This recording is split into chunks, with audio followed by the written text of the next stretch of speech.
balita. Walang paligoy-ligoy na sinabi ni Rigor na wala na si Don Julio. Nayanig ang buong at Miguelito si Rigor, pilit inaalam kung asan at ano ang nangyari kay Tanggol. Doon inal. Sa ibang lugar, dumating si Lucio kay Rob, hingi ni Lucio para umano'y walang kalaban-laban, binugbog si Lu habang tahimik na nagpaplano si Tanggol kasama ang kanyang herero at ang mga tauhan nito upang mga herero na mas nararapat si Tanggol bilang mayor. Ngunit agad siyang inawat ng kanyang ina upang hindi tuloy sagsagan ng sigawan, biglang sumigaw si Erika ng tama na.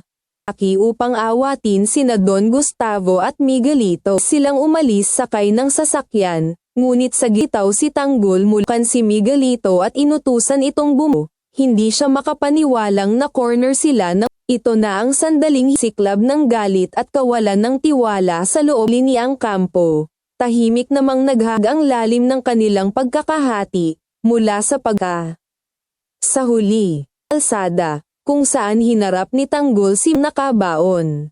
Huwag kalimutang mag-subscribe at i-click ang notification